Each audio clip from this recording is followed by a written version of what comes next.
Hello, welcome to a super edition of Wind the Clock. I have the Pepsi Zero Sugar Rookie of the Year, CJ Stroud here. Congrats on a fantastic year.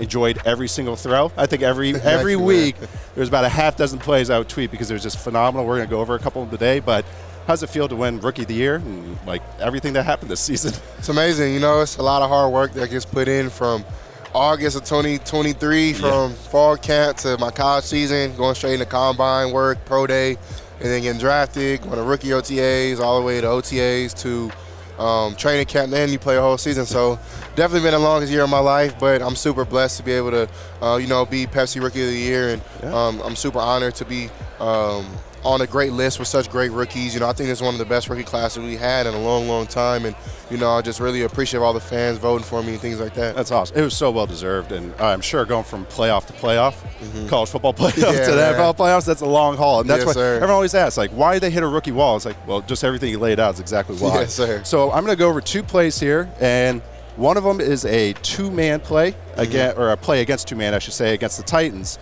I'm going to run it through, but then I want you to draw up exactly what you go through. So you end up hitting an outbreaker to Nico Collins there. I just want you to talk about your process here against two-man, and I can run it through, or if you want to throw out here. Yeah, so they showed a lot of two-man in the fringe, also with quarters. Yeah. So I seen press corners, if you can see out here, and I really seen the nickel, and I'm thinking he's going to back up and play combo, which is just they're going to play like a mini cover two in the sense of quarters and man the outside guy. So that's what I originally thought. So I snapped the ball and I see this mic. I'm looking at this mic. Yeah.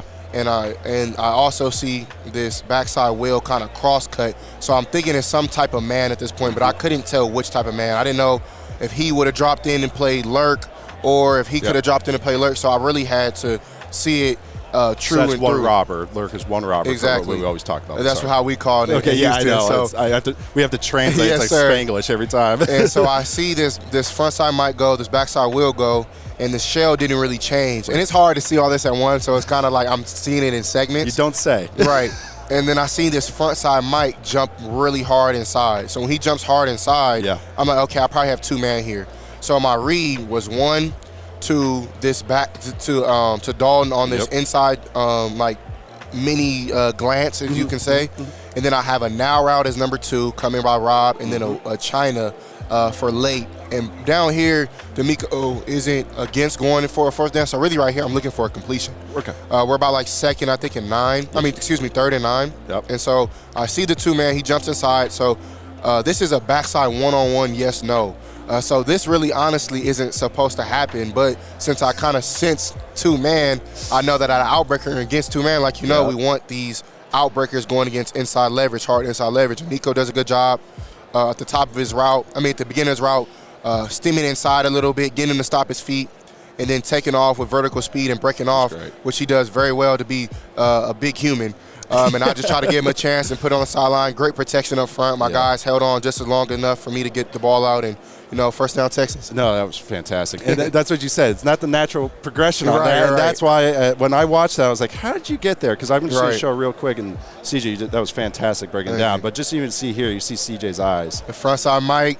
Yeah. Look backside wheel. That front side mic. Backside wheel first. I'll check.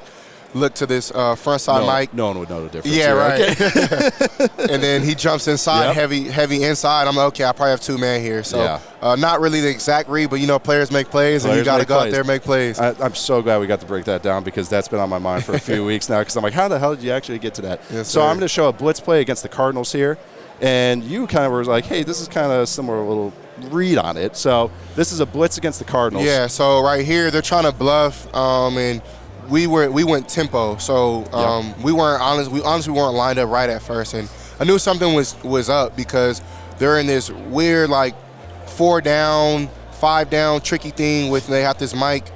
So I know pressure is probably coming. They do it all and the I time. Have a lot. They're funky 100%. Too. Yeah. They have a great head coach who calls amazing defenses. They're really a slept-on team. I think they're going to be a hell of a defense last year. Thank you. See?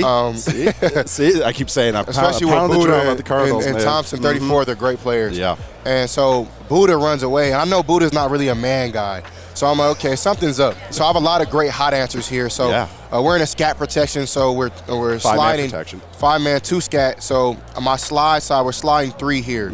So we're gonna go for the widest. So LT does a great job getting the widest guy.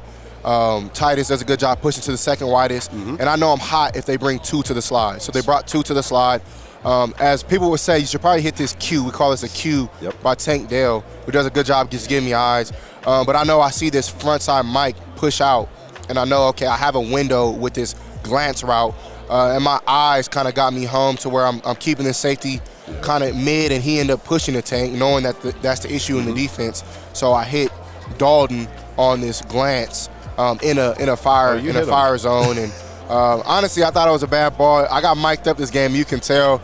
I don't know why. You didn't like it? I didn't like the ball. Oh man, I'm a ball placement specialist for that type of throw, man. You know, it's all good. I'll show it from the end zone view real quick. Yes, sir. CJ, that's a great breakdown. That's exactly why I wanted to ask, is because you, like you said, you had multiple answers here.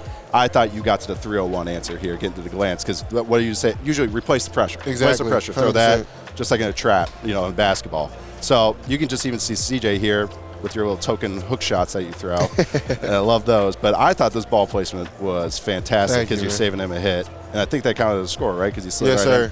CJ, there was dozens of these every single week. This is why he won Pepsi Zero Sugar Rookie of the Year. Thank you so much for joining me. I appreciate you, man. Thank you, man. And we brought you a wild cherry just for you to try. It's my favorite flavor. So. Me too. Yeah, man. So perfect. Yes, sir. Thank you so much, CJ. This was Wind the Clock. We'll have plenty more content on the Athletic Football Show YouTube channel. See you guys next time.